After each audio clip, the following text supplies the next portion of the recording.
Bismillahirrahmanirrahim. In this video we will discuss the normocytic anemia.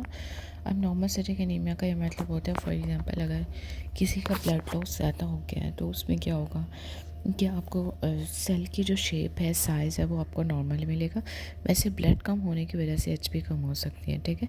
अब अगर आप इसमें रेटिक काउंट देखो, erythropoietin, bone marrow, normocytic count के अंदर अगर तो रेटिक काउंट ज़्यादा है इसका मतलब है कि ब्लड लॉस हुआ है या फिर हेमोलिसिस हुई है। लेकिन अगर रेटिक काउंट कम है या फिर रेटिक काउंट नॉर्मल है, इसका मतलब है कि या तो किडनी फेलियर है या कोई थायराइड डिसऑर्डर है, ठीक है, या बोन मैरो फेलियर है। ओके, फिर इसमें नॉर्मोसिटिक एनीमिया में अगर हम रेटिक काउंट ज़्यादा होने को देखें तो इसमें ब्लड लॉस आता है, हेमोलिसिस। ब्लड लॉस कैसे हो सकता है? आफ्टर सर्जरी हो सकता है, आरटीए में हो सकता है, ठीक है। क्रॉनिक ब्लड लॉस हो सकता है, इसमें आयरन डेफिशिएंसी, अगर क्रॉनिक ब्लड लॉस है तो इसमें आयरन डेफिशिएंसी, माइक्रोसिटिक एनीमिया होगा। हेमोलिसिस को अब आप कैसे देखोगे? जब एलडीएच करवाते हैं तो वो ज़्यादा होते हैं, अनकॉन्जुगेटेड बिलिरुबिन भी ज़्यादा होता है, ठीक है। जब वो ज़्यादा होगा तो इसमें जॉन्डिस मिलेगा आपको, पिगमेंट स्टोन्स मिलती हैं और dark colour urine.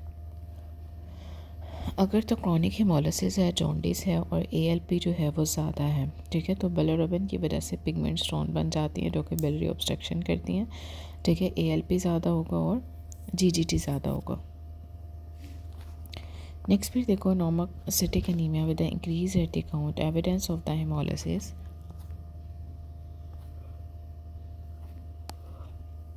Retic count आपको पता चल रहा है ना कि इसका मतलब है हेमोलिसिस। अब ये देखते हैं कि इधर इंट्रावेस्कुलर हेमोलिसिस हुई है या एक्स्ट्रावेस्कुलर हुई है। अब अगर तो आपने अल्ट्रासाउंड पे देखा और स्प्लेनोमेगाली, इसका मतलब है एक्स्ट्रावेस्कुलर है, ठीक है। और अगर आपने हेमोग्लोबिन देखा वो ज़्यादा है, इसका मतलब है इंट्रावेस्कुलर है, ठीक है। सीरम हेप्टोग्लोबुलिन जो है वो कम हुआ होता है, हेमोलिसिस होगा, हेप्टोग्लोबिन कम हो जाएगा। इसमें देखो फ्री एचपी डायमर्स बने हैं, फिर हेपेटोग्लोबिन के साथ अगर ये कॉम्प्लेक्स बना लेते हैं, ठीक है। बाकी हीम जो है वो फेरी हीम के तौर पे किसके साथ बाइंड करेगी? हेमोपेक्सिन के साथ। अब आपको डिफरेंस पता होना चाहिए एक्स्ट्रावेस्कुलर और इंट्रावेस्कुलर हेमोलिसिस में क्या डिफरेंस है। एक्स्ट्रावेस्कुलर का मतलब ये है कि फेगोसिटिक हो जाएगा आरबीसीज के बाद macrophages in the spleen and the liver. Intravascular में क्या होगा? आरबीसीज वेसल्स में डिस्ट्रॉय होंगे।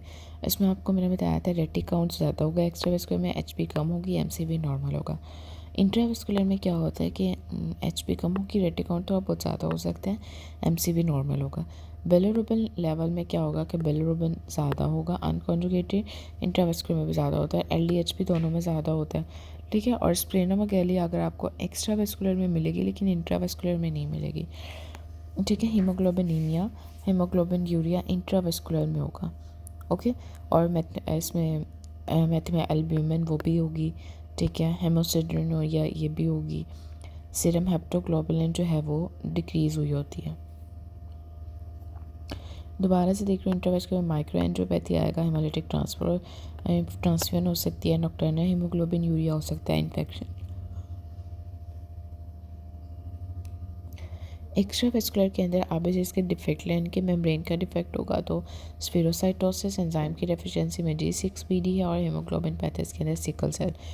एक्स्ट्रावेस्कुलर डिफेक्ट के अंदर इम्यून मीडिएटेड हेमोलिटिक एनीमिया हो सकता है।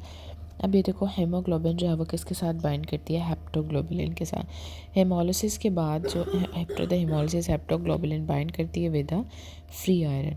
इंट्रावेस्कुलर हेमोलिसिस को आप कैसे डायग्नोज करते हो? with a decreased haptoglobulin. Okay, a patient is having the autoimmune disease involving the kidney and the lung. His reticulocyte is 9, HP is 7. What will be the present is the decreased haptoglobin. ठीक है, haemoglobin किसके साथ bind करती है? हेप्टोग्लोबुलिन के साथ। Haemolysis के बाद हेप्टोग्लोबिन जो है वो फ्री आयरन के साथ बाइंड करती है।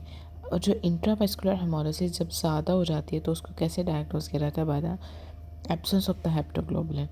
ओके, क्योंकि वो सारी बाइंड हो जाएगी। Which of the following protein bind the free hemoglobulin in the plasma is the haptoglobulin. Young man develop the hemolytic transfusion reaction after the transfusion.